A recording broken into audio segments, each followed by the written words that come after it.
Olá, caríssimos e caríssimos, eu sou o professor Daniel Ramos, esse é o segundo vídeo, a justificação, dentro da temática soteriologia, a doutrina da salvação.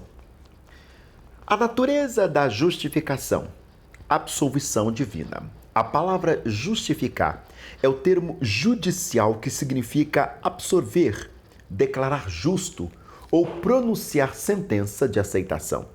A ilustração procede das relações legais. O réu está perante Deus, o justo juiz, mas ao invés de receber sentença condenatória, ele recebe sentença de absolvição. O substantivo justificação ou justiça significa o estado de aceitação para a qual se entra pela fé. Essa aceitação é o dom gratuito da parte de Deus oposto à nossa condição pela fé em Cristo. Romanos 1,17, 3, 21 e 22 é o estado de aceitação no qual o crente permanece, apesar do seu passado pecaminoso, de imperfeições no presente, o crente goza de completa e segurança posição para com Deus. Justificado é o veredito divino e ninguém poderá contradizer. Romanos 8,34. Essa doutrina assim se define: justificação é um ato de livre graça de Deus, pelo qual Ele perdoa todos os nossos pecados e nos aceita como justos aos seus olhos, somente por nos ser imputada a justiça de Cristo, que se recebe pela fé. Justificação é primeiramente uma mudança de posição da parte do pecador, o qual antes era um condenado e agora goza de absolvição. Antes estava sob a condenação, mas agora participa da divina aprovação. Justificação inclui mais do que perdão dos pecados e remoção da condenação, pois no ato da justificação Deus coloca o ofensor na posição de justo. O presidente da República pode perdoar um criminoso, mas não pode reintegrá-lo na posição daquele que nunca desrespeitou as leis. Mas a Deus é possível efetuar ambas as coisas. Ele apaga os passados, o pecado e as ofensas, e em seguida trata o ofensor como se nunca tivesse cometido nenhum pecado sequer. O criminoso perdoado não é considerado descrito como bom ou justo, mas Deus, ao perdoar o pecador, o declara justificado, isto é, justo aos olhos divinos. Juiz algum poderia justificar o criminoso, isto é, declarar um homem justo ou bom, se Deus estivesse sujeito às mesmas limitações e justificasse somente gente boa, então não haveria evangelho nenhum a ser anunciado aos pecadores. Paulo assegura que Deus justifica o ímpio. O milagre do evangelho é que Deus se aproxima dos ímpios com uma misericórdia absolutamente justa e os capacita pela fé, e a despeito dos que são, a entrarem em nova relação com Ele, relação pelo qual é possível que se tornem bons. O segredo do cristianismo do Novo Testamento e de todos os avivamentos e reformas da igreja é justamente este maravilhoso paradoxo: Deus justifica o ímpio. Assim vemos que justificação é primeiramente subtração, o cancelamento dos pecados, segundo adição ou imputação de justiça. Necessidade de justificação. Como se justificará o homem para com Deus? Perguntou Jó, capítulo 9, verso 1. Que é necessário que eu faça para me salvar? Interrogou o carcereiro de Filipos. Ambos expressam a maior de todas as perguntas: como se pode o homem aceitar sua vida perante Deus e ter certeza da aprovação divina? As respostas a essa interrogação encontram-se no Novo Testamento, especialmente na Epístola aos Romanos, no qual apresenta em forma sistemática e detalhada o plano da salvação. O tema do livro encontra-se no capítulo 1, versos 16 e 17, o qual se pode parafrasear da seguinte maneira: o Evangelho é poder de Deus para a salvação dos homens, pois o Evangelho revela aos homens como se pode mudar de posição e de condição, de maneira que eles sejam justos perante Deus. Uma das frases mais proeminentes da mesma epístola é: a justiça de Deus. O inspirado apóstolo descreve a qualidade da justiça que Deus aceita, de forma que o homem que a possui tenha aceitação como justo perante ele. Essa justiça resulta da fé em Cristo. Paulo demonstra que todos os homens necessitam dessa justiça de Deus, porque toda raça pecou. Os gentios estão sob condenação. Os passos de sua degradação foram claros. Outrora conheceram a Deus. Capítulo 1, versos 19 e 20. Falhando em o servirem e adorarem, seu coração insensato se obscureceu. Capítulo 1, 21 e 22. A cegueira espiritual os conduziu à idolatria, verso 23, e a idolatria os conduziu à corrupção moral, versos 24 ao 31. São indesculpáveis porque tinham uma relação de Deus na natureza e a consciência que aprova ou desaprova seus atos, Romanos 1, 19 e 20, 2, 14 e 15. O judeu também está sob condenação. É verdade que ele pertence à nação escolhida e conhece a lei de Moisés há muitos séculos, mas transgrediu essa lei em pensamentos, atos e palavras. Confere o capítulo 2. Paulo, assim, estrondosamente encerra toda a raça humana sobre a condenação. Abre aspas. Ora, nós sabemos que tudo o que a lei diz, aos que estão debaixo da lei, o diz, para que toda boca esteja fechada e todo mundo seja condenável diante de Deus. Por isso, nenhuma carne será justificada diante dele pelas obras da lei, porque pela lei vem o conhecimento do pecado. Romanos 3, 19 e 20. Qual será essa justiça de que tanto necessita o homem? A própria palavra significa retidão ou estado de reto ou justo. A palavra às vezes descreve o caráter de Deus como sendo isento de toda imperfeição ou injustiça. Quando aplicada ao homem, significa o estado de retidão diante de Deus. Retidão significa reto, aquilo que conforma a um padrão ou norma. Por conseguinte, é o homem que se conforma à lei divina. Mas o que acontecerá se este homem descobrir que, em vez de ser reto, ele é perverso, literalmente torto, e pode se endireitar? É então que ele precisa da justificação, que é obra exclusiva de Deus.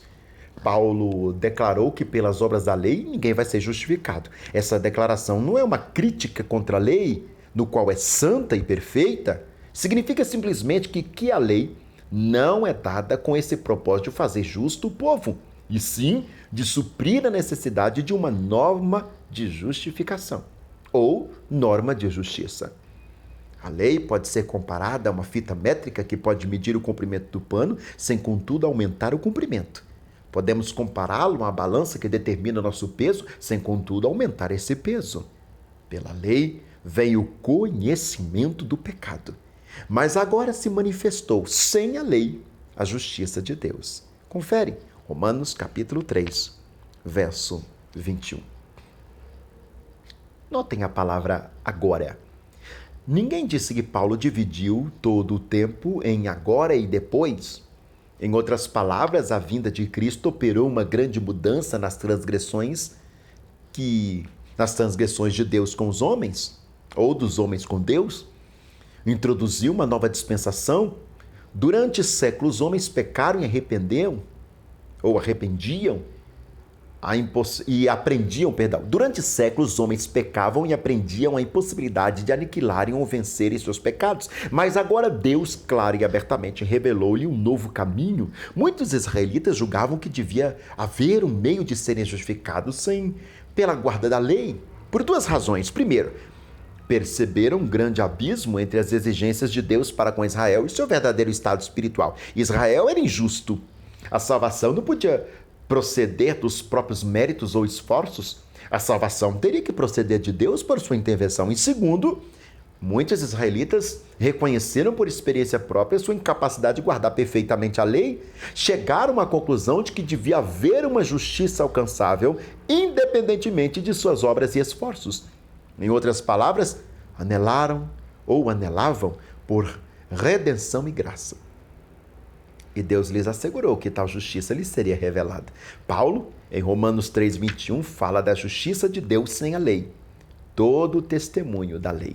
Gênesis 3,15, 12,3, Gálatas 3, versos 6 a 8. E dos profetas, Jeremias 23, verso 6, 31 ao 34. Essa justiça inclui tanto o perdão dos pecados como a justiça íntima do coração. Na verdade, Paulo afirma que a justificação pela fé foi o plano original de Deus para a salvação dos homens, e a lei foi acrescentada para disciplinar os israelitas, a fim de fazê-los sentir necessidade de redenção. Gálatas 3, 19 e 26. Mas a lei em si mesmo não possuía poder para salvar, como o termômetro não tem poder para fazer baixar a febre que ele registra. Seria o próprio Senhor o salvador do seu povo? E sua crença seria sua única esperança. Infelizmente, os judeus exaltaram a lei, imaginando que ela fosse um agente justificador, e elaboraram um plano de salvação baseado no mérito pela guarda dos seus preceitos e das tradições que lhe foram acrescentadas. Abre aspas.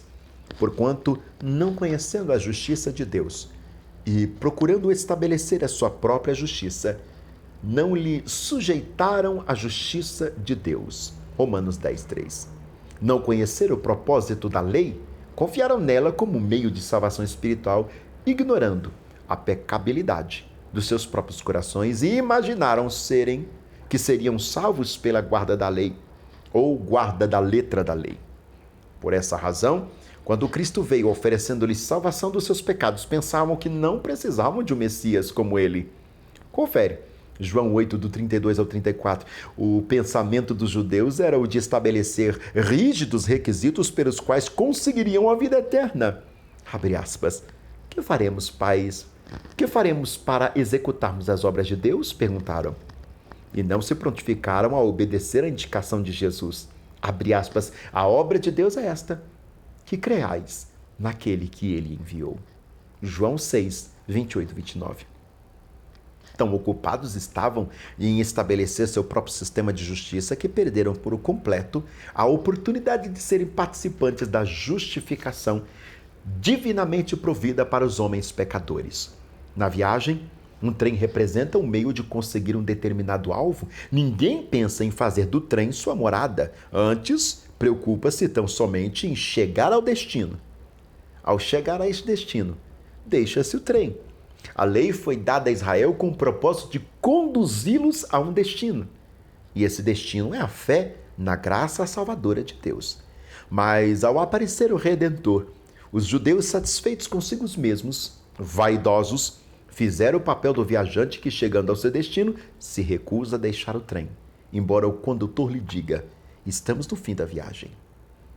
Os judeus recusaram-se a deixar as poltronas do trem do antigo pacto. Muito embora o Novo Testamento lhes assegurasse, o fim da lei é Cristo, e que se cumpriu o Antigo Testamento. Romanos 10, verso 4.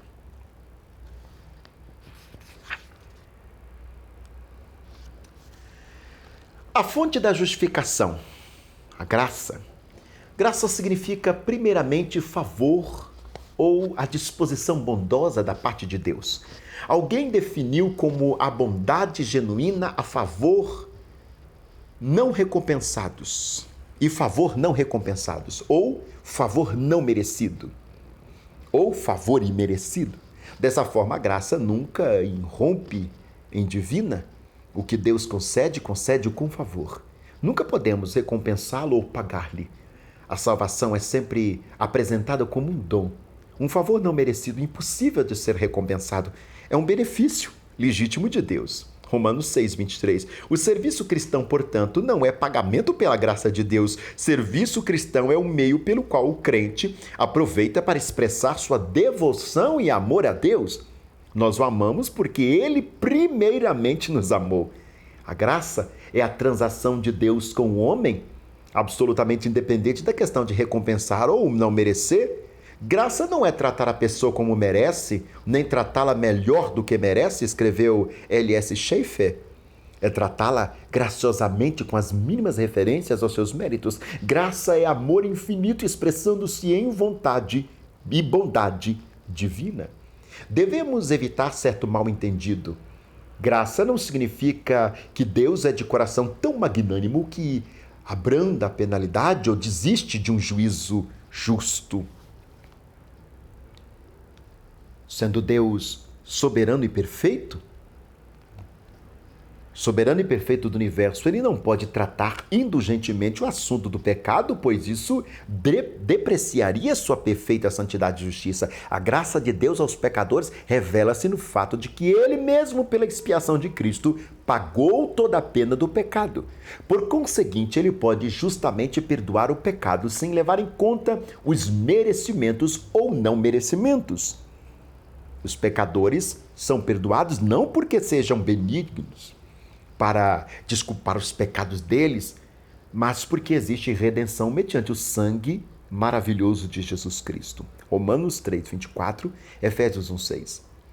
Os pregadores modernistas erram esse ponto. Pensa que Deus, por sua benignidade, perdoa os pecados, entretanto, seu perdão baseia-se na mais rigorosa justiça. Ao perdoar o pecado, ele é fiel e justo. 1 João 9. A graça de Deus revela-se no fato de haver ele provido uma expiação pela qual pode ser justo e justificador e ao mesmo tempo manter sua santa e imutável lei. A graça manifesta-se independentemente de obras ou atividades de homens. Quando a pessoa está sob a lei, não pode estar sob a graça, e quando está sob a graça, não pode estar sobre a lei. Está sob a lei quando tenta assegurar a sua salvação ou santificação como recompensa por fazer boas obras ou observar certas cerimônias.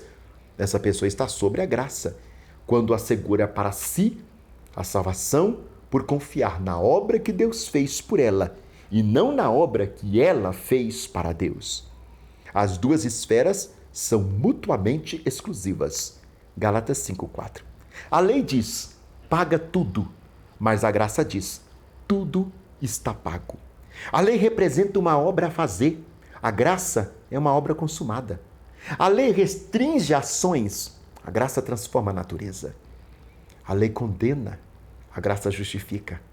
Sob a lei, a pessoa é servo assalariado. Sob a graça, é filho em gozo de herança ilimitada.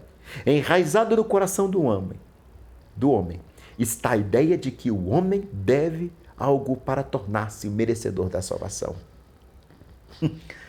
Na igreja primitiva, certos introdutores judaico-cristãos insistiam que os convertidos fossem salvos pela fé e a observância da lei de Moisés. Entre os pagãos e alguns setores da igreja cristã, este erro tem tomado a forma de autocastigo, observância de ritos, peregrinações, esmolas. A ideia substancial de todos esses esforços é a seguinte: Deus não é bondoso, o homem não é justo. Por conseguinte, o homem precisa fazer-se justo a fim de tornar Deus benigno. Esse foi o erro de Lutero, quando, mediante automortificações, envidava esforços para efetuar sua própria salvação. Oh, quando será que você se tornará piedoso a ponto de ter um Deus benigno? Exclamou certa vez, referindo-se a si próprio. Finalmente, Lutero descobriu a grande verdade básica do Evangelho: Deus é bondoso, portanto deseja fazer justo o homem. A graça do amoroso Pai, revelando na morte expiatória de Cristo, é um dos elementos que distingue o cristianismo das demais religiões. Salvação é a justiça de Deus imputada ao pecador. Não é a justiça imperfeita do homem. Salvação é divina reconciliação, não é regulamento humano. Salvação é o cancelamento de todos os pecados, não é eliminar alguns pecados. Salvação é ser libertado da lei, estar morto para a lei. Não é ter prazer na lei ou obedecer à lei. Salvação é regeneração divina, não é reforma humana. Salvação é ser aceitável a Deus, não é tornar-se excepcionalmente bom. Salvação é perfeição em Cristo, não é competência de caráter. A salvação sempre e somente procede de Deus, nunca procede do homem. Levis Sperrichofer usa-se às vezes a palavra graça no sentido íntimo para indicar a operação da influência divina. Efésios 4:7. E os seus efeitos, Atos 4:33, 11:23, Tiago 4:6, 2 Coríntios 12:9. As operações desse aspecto da graça têm sido classificado da seguinte maneira: graça proveniente, literalmente, que vem antes, é a influência divina que procede à conversão das pessoas. Influência que produzem o desejo de voltar para Deus. É o efeito do favor divino em atrair os homens. João 6:44. E convencer, os obedientes. Atos 7:51. Essa graça às vezes é denominada eficiente, tornando-se eficaz em produzir a convenção quando não encontra resistência. João 5:40, Atos 7:51. A graça efetiva capacita os homens a viverem justamente, a resistência à tentação e a cumprir o seu dever. Por isso pedimos graça ao Senhor para cumprir uma determinada tarefa. A graça habitual é o efeito da morada do Espírito Santo, que reduz em uma vida plena do fruto do Espírito. Gálatas 5:22-23. O fundamento da justificação, a justiça de Cristo. Vamos trabalhar um pouquinho esse tema? Como pode tratar o pecador como pessoa justa? Resposta: Deus lhe provê a justiça. Mas será que isso é apenas conceder o título de bom e justo a quem não o merece? Resposta: o Senhor Jesus Cristo ganhou o título a favor do pecador, o qual é declarado justo mediante a redenção que há em Cristo Jesus. Redenção significa completa libertação por preço pago. Cristo conquistou essa justiça por nós, por sua morte expiatória, como está escrito, abre aspas, ao qual Deus propôs para propiciação pela fé no seu sangue. Propiciação é aquilo que assegura o favor de Deus para com os que não o merecem. Cristo morreu por nós para salvar da justa ira de Deus e nos assegura a seu favor. A morte e a ressurreição de Cristo representam a provisão externa para a salvação do homem, referindo-se ao termo justificação, a maneira pela qual os benefícios salvadores da morte de Cristo são postos à disposição do pecador. Fé é o meio pelo qual o pecador lança mão desses benefícios. Consideremos a necessidade de justiça. Como o corpo necessita de roupa, assim a alma necessita de caráter. Assim como é necessário apresentar-se em público decentemente vestido, assim é necessário que o homem se vista de uma roupa de um caráter perfeitamente justo para apresentar-se diante de Deus. Confere, Apocalipse 19:8, 3:4, 7:13. As vestes do pecado estão sujas e rasgadas. Zacarias 3:1-4. E se o pecador se vestisse de sua própria bondade e seus próprios méritos, alegando serem boas as suas obras, eles seriam considerados como trapos de imundície. Isaías 64:6. A única esperança do homem é adquirir a justiça que Deus aceita, a justiça de Deus. Visto que o homem, por natureza, está destituído dessa justiça, terá que ser provido para ele essa justiça. Terá que ser uma justiça que lhe seja imputada, não merecida. Essa justiça foi comprada pela morte expiatória de Cristo. Isaías 53, 5:11, 2 Coríntios 5:21, Romanos 4:6. Sua morte foi um ato perfeito de justiça porque satisfez a lei de Deus. Foi também um ato perfeito de obediência. Tudo isso foi feito por nós e posto a nosso crédito. Deus os aceita como justo aos seus olhos somente por nos ter sido imputada a justiça de Cristo, afirma a determinada declaração doutrinária. O ato pelo qual Deus acredita essa justiça à nossa conta chama-se imputação. Imputação é levar em conta de alguém as consequências do ato de outrem. As consequências do pecado do homem foram levadas à conta de Cristo e as consequências da obediência de Cristo foram levadas à conta do crente. Ele vestiu-se das vestes do pecado para que nós pudéssemos nos vestir do seu manto de Cristo. Cristo para nós foi feito por Deus justiça. 1 Coríntios 1:30. Ele torna-se o Senhor justiça nossa. Jeremias 23:6. Cristo expiou nossa culpa, satisfez a lei tanto por obediência como por sofrimento e tornou-se nosso substituto de maneira que, estando unidos com ele pela fé, sua morte torna-se a nossa morte e a sua obediência torna a nossa obediência.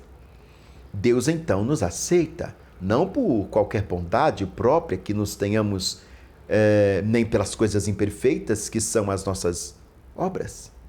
Romanos 3, 28, Gálatas 16, nem por nossos méritos, mas porque nos foi creditada a perfeita e toda suficiente justiça de Cristo. Por causa de Cristo, Deus trata o homem culpado, quando este se arrepende e crê, como se fosse justo. Os méritos de Cristo são creditados nele? Também surgem as seguintes perguntas na mesma pessoa que investiga. Sim, a justiça que salva é algo externo e concernente à posição legal do pecador, mas não haverá mudança alguma na condição moral? Afeta a sua situação, mas não afetará a sua conduta? Agora pergunto eu. A justiça é imputada somente e não concedida de modo prático. Na justificação, Cristo somente será por nós ou agirá também em nós? Em outras palavras, parece que a imputação de justiça desonraria a lei se não excluísse, ou se não incluísse, a certeza de justiça futura. A resposta é que a fé que justifica é o ato inicial da vida cristã, e esse ato inicial, quando a fé for viva, é seguida por uma transformação interna concedida como regeneração. A fé une o crente com Cristo vivo. Essa união com o autor da vida resulta em transformação do coração. Abre aspas, se alguém está em Cristo, nova criatura é. As coisas velhas já passaram, eis que tudo se fez novo. 2 Coríntios 5, 17. A justiça é imputada no ato da justificação e é comunicada na regeneração. O Cristo, que é por nós, torna-se Cristo em nós e pela fé. Qual a pessoa é realmente justificada, necessariamente tem que ser uma fé viva. Uma fé viva produzirá uma vida reta? Será uma fé que opera pelo amor? Gálatas 5:6. Outro sim, vestido a justiça de Cristo, o crente é exortado a viver uma vida em conformidade com o caráter de Cristo.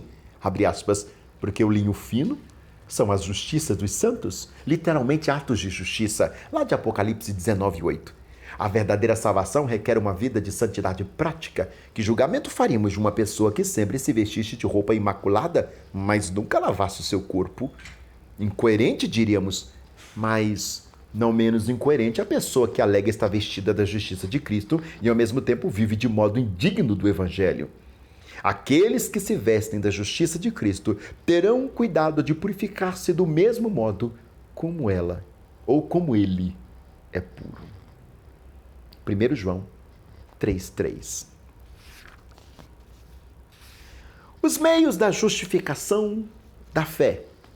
Vamos ver isso aqui? Visto que a lei não pode justificá-lo, a única esperança do homem é receber justiça sem lei, isso, entretanto, não significa injustiça ilegal, nem tampouco religião que permita o pecado, significa sim uma mudança de posição e condição.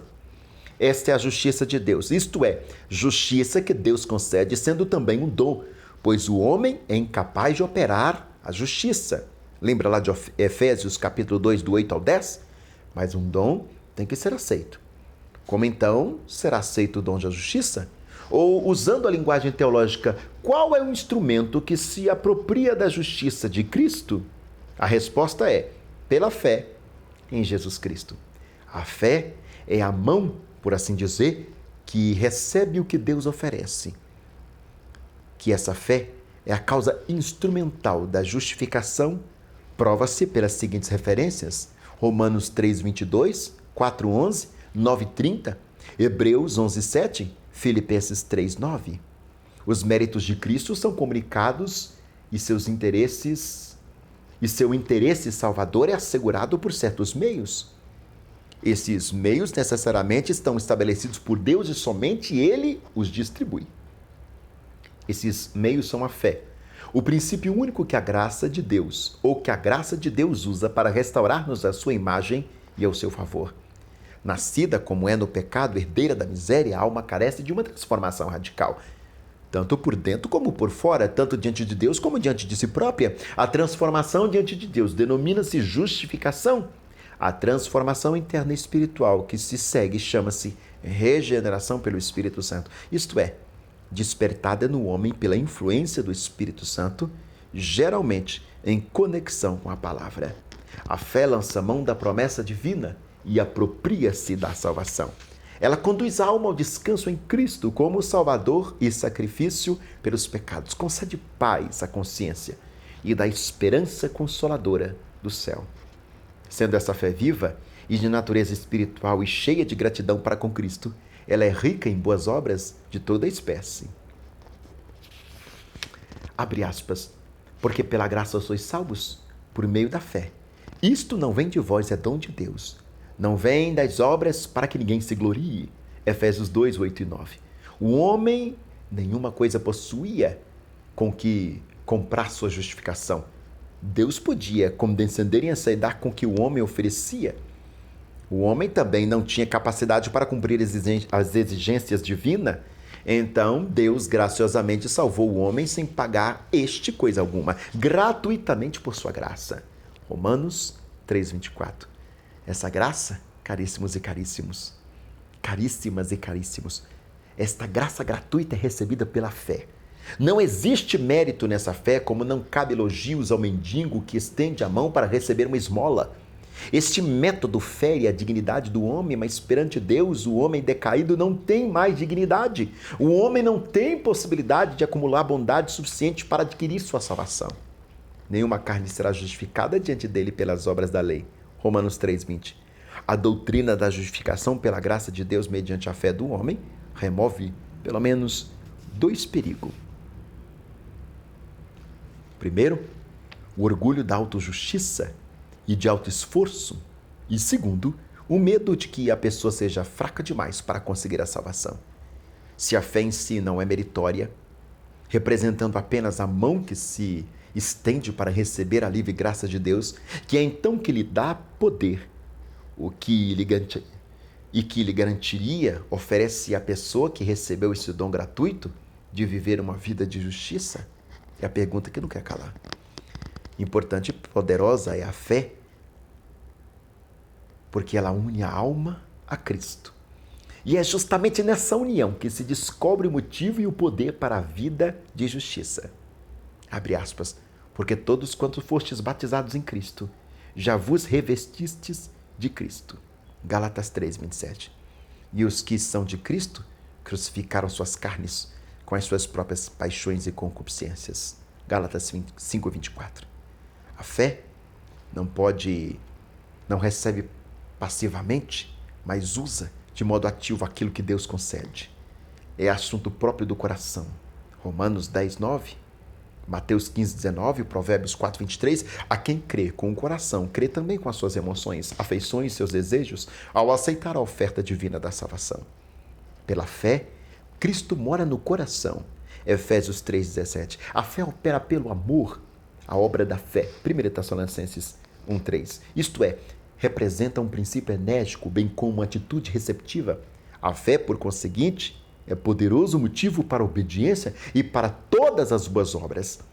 A fé envolve a vontade e está ligada a todas as boas escolhas e ações, pois tudo que não é da fé é pecado. Romanos 14:23. Ela inclui a escolha e a busca da verdade, segundo Tessalonicenses 2:12, implica a sujeição à justiça de Deus, Romanos 10:3. O que se segue representa o ensino bíblico concernente à relação entre fé e obras.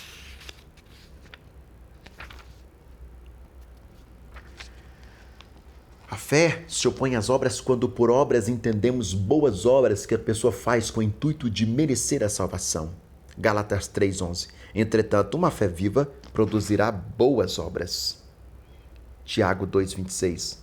Tal qual uma árvore viva produzirá bons frutos, a fé justificada é aprovada pelas obras, Tiago 2,18, assim como o estado de saúde das raízes de uma árvore é indicada pelos frutos. A fé se aperfeiçoa pelas obras, Tiago 2,22, assim como a flor se completa. Ao desabrochar em breve palavras, as obras são resultado da fé, a prova da fé e a consumação da fé. Imagina-se que haja contradição entre os ensinos de Paulo e Tiago. O primeiro aparentemente teria ensinado que a pessoa é justificada pela fé, o último que ela é justificada pelas obras. Romanos 3,20, Tiago 2,14-16. Contudo, uma compreensão no sentido em que eles empregam os termos rapidamente fará desvanecer a suposta dificuldade. Paulo está recomendando uma fé viva e que confia somente no Senhor. Paulo está denunciando uma fé morta, na qual se representa apenas o sentimento mental. Paulo está sujeitando as obras mortas da lei, ou obras sem fé. Paulo está louvando, Aliás, Tiago está louvando as obras vivas que demonstram a vitalidade da fé, o testemunho. A justificação mencionada por Paulo refere-se ao início da vida cristã. Tiago usa a palavra como significado de vida, de obediência e santidade, como evidência exterior da salvação. Paulo está combatendo o legalismo ou a confiança nas obras como meio da salvação, enquanto Tiago está combatendo antinomianismo, ou seja, o ensino de que não importa qual seja a conduta da pessoa, uma vez que creia. Paulo e Tiago não são soldados lutando entre si, são soldados da mesma linha de combate, cada qual enfrentando inimigos que atacam em direções opostas. E eu te espero no próximo vídeo. O próximo vídeo vai tratar a regeneração. Deus abençoe a sua vida.